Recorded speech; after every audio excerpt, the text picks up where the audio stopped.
Agora eu queria mostrar apenas algumas funcionalidades de dois produtos, né, que eu anunciei.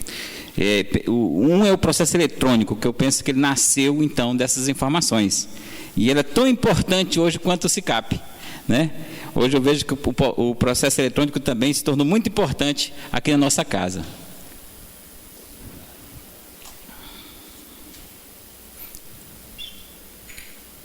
Além do processo eletrônico, eu queria recordar que a necessidade faz com que a gente tenha outros sistemas. A Nájila citou o CADUM, que é o sistema de cadastro, mas eu queria citar também o SICOP.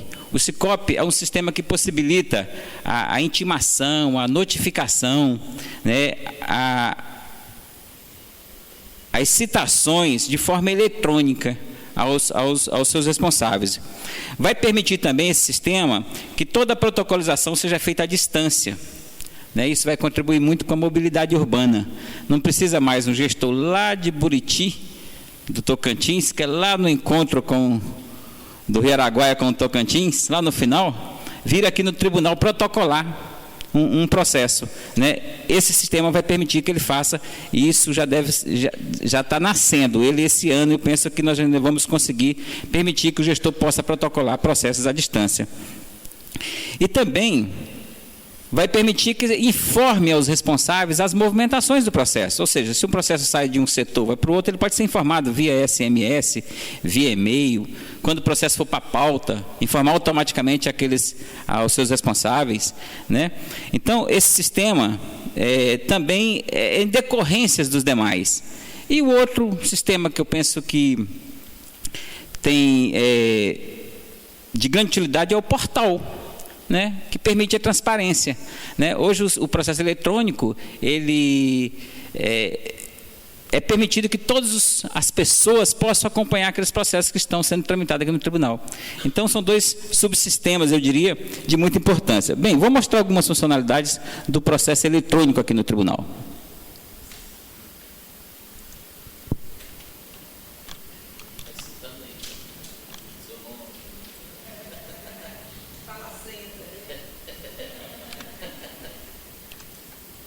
Agora vocês não vão ver senha, ó.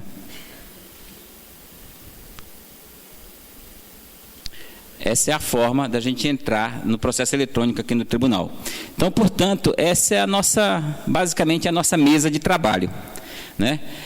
Assim que se abre o processo eletrônico, acho que todos que trabalham com controle externo, quando chegam no tribunal, a primeira coisa que faz é abrir esse sistema.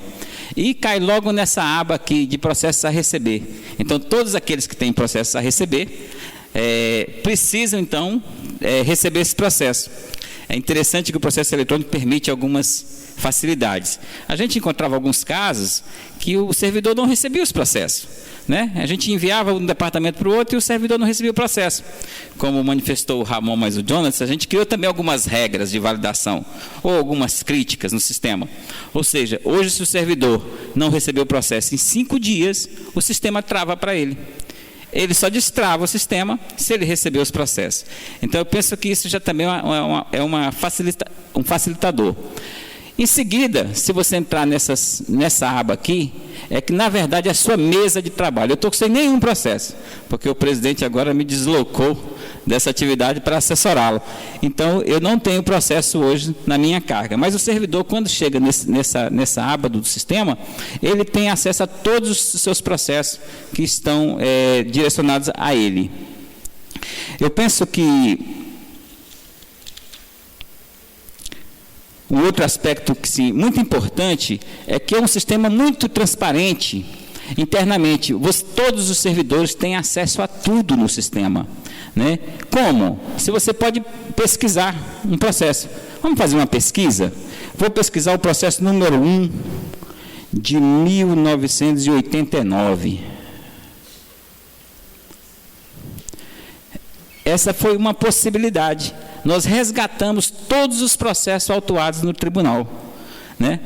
Então, o processo número 1 de 1989, o primeiro processo autuado no tribunal, bem, ele não vai ter todas as informações que os de hoje têm, mas a gente já resgatou, a gente sabe que é uma consulta lá da Prefeitura de Pindorama, e tem a decisão.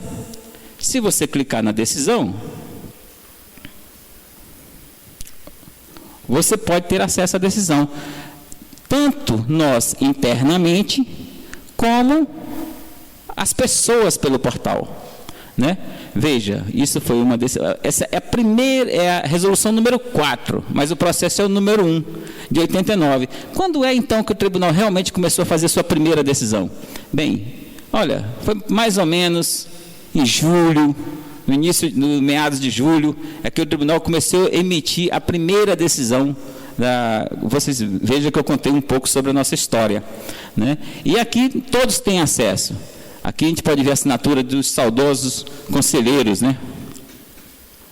Procurador-geral, hoje todos eles falecidos, infelizmente.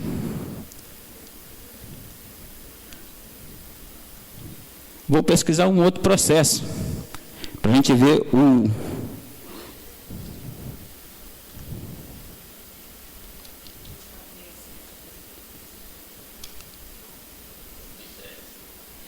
Cadê eu pesquisar?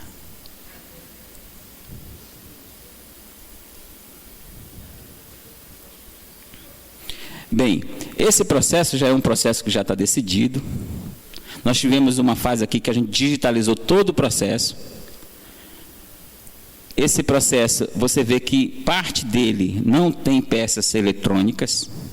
E depois começaram as peças eletrônicas. A partir do momento que o tribunal começou a exigir o processo eletrônico, ele tomou uma outra decisão. Que nos processos físicos, que o tramitar também... concomitante aos eletrônicos, mas era necessário que a gente colocasse a peça física e também a eletrônica, mesmo nos processos físicos, né? Esse processo, ele tem uma decisão, é um acordo 3 de 2015, foi publicado no Boletim Oficial 1324, 23 de janeiro de 2015, e a gente pode ter acesso ao acordo.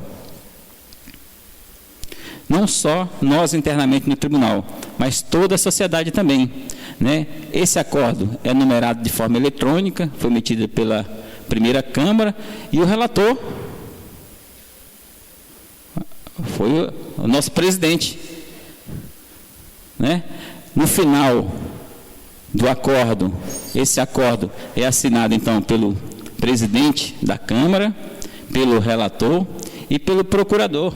Olha só quem está lá nessa sessão também, né? Então, isso também, se não tiver nenhuma controvérsia na sessão, inclusive com a minuta da decisão, isso já é assinado na sessão. E em até 48 horas será publicada, né? Olha só que facilidade que o processo eletrônico trouxe para nós. Vou mostrar só mais um exemplo.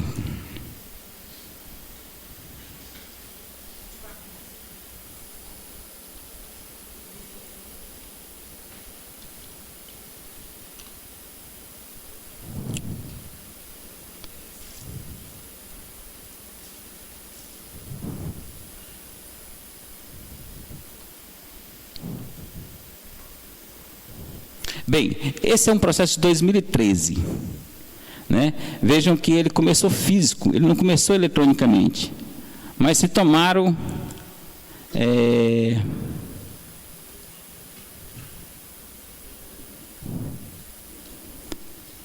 Na verdade, ele deveria ser um processo eletrônico. Em 2013, nós decidimos que todos os processos são eletrônicos. Então, as peças estão todas aqui. um acórdão, também no mesmo formato do outro processo. Isso também possibilita que internamente a gente tenha uma ampla visão do tribunal através de alguns relatórios gerenciais. Eu vou abrir esse relatório gerencial para vocês terem, dá para você observar algumas informações só através dos números. Veja, o ano passado nós autuamos 4.307 processos, mas nós já tivemos anos que autuamos 15 mil processos, né? Então, é interessante que o tribunal, ao longo do tempo, ao longo da evolução, observou que, às vezes, nem todos os processos deveriam ser autuados, né?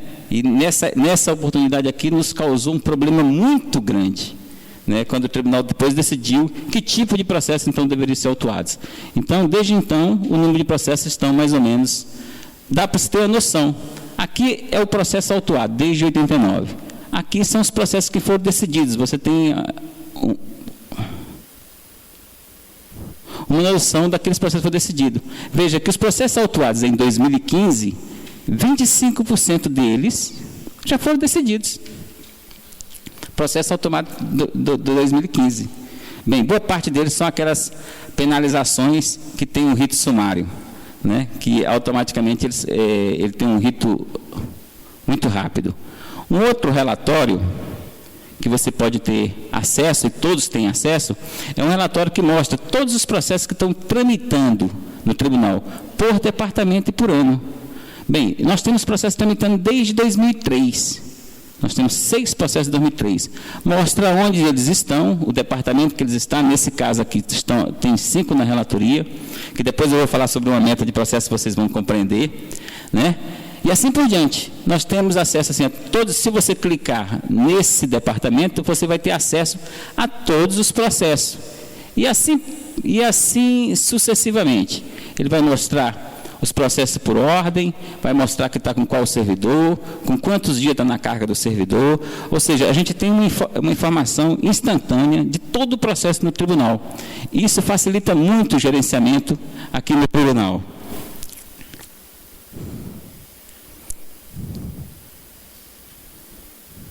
Bem, assim, os títulos dos relatórios gerenciais vão mais ou menos decididos por ano de autuação. Nós temos acesso aqui, sabe quais os processos que foram decididos por ano de autuação. Nós temos também decidido por distribuição e pelo ano da decisão. Aqui a gente pode ter noção das decisões, de quais as relatorias estão decidindo mais processo. Processos autuados por distribuição, ou seja, facilita saber se as listas estão equilibradas, né? Então, nós temos N informações gerenciais. Inclusive eu vou mostrar, nós temos uma meta de processo, que eu vou mostrar logo à frente, que nós temos um relatório, que isso aqui é uma meta de estoque de processo, que a gente tem um relatório específico. Esse relatório nos mostra os processos que a gente tem que tirar do tribunal esse ano, né? Bem, vamos entrar nesse relatório. Nós temos 203 processos autuados até 2011, e para quem que eles foram distribuídos. E também mostra aonde eles estão aqui no tribunal. Esse é um relatório que todos estão muito atentos, porque o planejamento estratégico tem meta e está cobrando, né? E agora eu queria mostrar apenas um resultado dessa meta.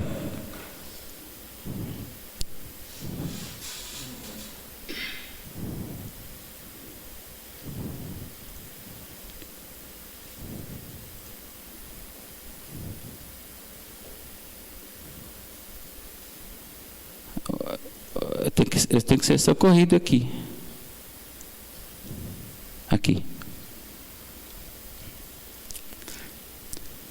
Bem, como eu disse, o outro produto muito importante que nós temos é o planejamento estratégico. E eu falei sobre que no planejamento estratégico nós temos várias metas relacionadas ao processo, do estoque, meta com relação à consulta, à denúncia, prestação de contas de ordenadores, prestação de contas consolidada. Mas eu vou me referir apenas a essa meta de estoque de processo, porque sou eu o gerente dessa meta que tenho que ficar buscando o atingimento dela. Bem, só para vocês terem uma noção, desse ano, a meta de 2015, que é a meta estratégica do tribunal, é que os processos só podem tramitar no tribunal com 3 anos de vida e mais o ano em curso. Ou seja, a gente tem que ter aqui no tribunal apenas os processos de 2012, 2013, 2014 e mais os autuados em 2015. Essa é a meta estratégica que o tribunal decidiu. Bem, nesse ano a gente começou o ano que a gente tinha 792 processos nessa situação. Eles estavam autuados, inclusive aquele de 2003 que eu mostrei, ele está inserido aqui. E nós temos ainda hoje, esses dados são de ontem, tirado de ontem do sistema, nós temos hoje no tribunal 216 processos nessa situação. Ou seja, processo tramitando autuados até 2011. Nós temos casos de 2003. Às vezes, um processo de 2003, por que um processo de 2003 está aí? Às vezes, se a gente entrar no processo, o sistema permite isso, que todos podem fazer isso, vocês vão observar que às vezes ele está sobrestado por uma decisão judicial, pode ter uma razão específica para cada caso. Bem, mas desde do planejamento estratégico que criou a meta, em 2013, nós tínhamos que tirar os processos autuados até 2008, e nós, ao longo do ano, com muito sacrifício, atingimos a meta apenas 45% dela. No ano seguinte, em 2014, nós, pegando os processos remanescentes dessa meta e mais os processos autuados até 2009, nós conseguimos, durante o ano inteiro, ter 70% de atingimento da meta. Esse ano, que nós acrescentamos 2 anos para tentar chegar na meta estratégica, ou seja, agora a gente precisa, em 2015, tirar o remanescente daqui e todos os processos até 2011. E hoje nós já atingimos 73%. Então, e a gente tem feito várias reuniões e mostrado aos responsáveis pelos processos, e a gente pensa que a gente vai atingir essa meta. Mas esse relatório mostra algumas coisas também interessantes. No dia 11 de abril de 2013, quando ele foi criado, nós tínhamos 6.047 processos tramitando no tribunal. Hoje, nós temos 5.244 processos. Ou seja, nós temos 805 processos a menos do total geral de processos tramitando do que naquela oportunidade. Significa que o tribunal está muito mais ágil. Está tirando o processo com muito mais velocidade.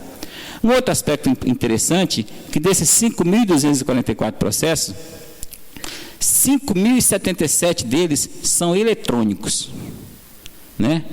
Então, se alguém pode me ajudar, 97%, 97% dos processos que tramitam no tribunal hoje já estão no formato eletrônico. E só temos 167 processos físicos, que são os 3%. Só temos 167 processos físicos. Eu já combinei com o presidente que esse ano eles vão acabar. Se eles não saírem, nós vamos pedir para digitalizar e transformá-los em eletrônico. De forma que a gente, o ano que vem, comece o ano apenas com processo eletrônico. Porque eu tive num evento onde participou o desembargador, que pensa que foi um dos primeiros processos eletrônicos no país, que é do TRT da 4ª Região, e ele está à frente a esse processo de processo eletrônico, que é o EPROC deles, que inclusive é o nosso também. Ele diz que o principal problema de um processo eletrônico é a resistência, das pessoas. E nosso caso aqui não foi diferente, nós tivemos muitas resistências. Mas hoje é o contrário, hoje ninguém mais quer processo físico. Agora, todos os servidores, porque quando eu vejo lá no nosso setor, mas processo físico ainda rodando por aqui, Então, hoje o servidor, na verdade, quer trabalhar com processo eletrônico. As vantagens do processo eletrônico é muito superior. E só em todos os servidores ter acesso a todas as informações de todos os processos. Que vantagem! Antes o processo físico estava no departamento A, ninguém mais tinha acesso a isso. Hoje não, hoje todos nós temos acesso, chega uma demanda para o conselheiro, ele rapidamente entra no sistema, consulta o andamento e, às vezes, pode tomar uma providência que deve ser tomada em relação àquele processo. Né? Facilitou muito. Então, 2 produtos que eu penso que são muito importantes, e o processo eletrônico advém do sistema de informação que foi colocado lá na lei orgânica, que depois, todas aquelas experiências, chegamos no SICAP, tem todas as, protocola automaticamente, cai na mesa das unidades técnicas também de forma automática, e o resultado que é muito mais ágil. E a outra é a disposição das administrações cuidar das metas estratégicas, inclusive não só com relação ao estoque de processo, mas em relação a todas as metas estratégicas, que é outro grande produto, é o planejamento estratégico, na minha opinião. Era isso, senhor presidente. Muito obrigado pela oportunidade.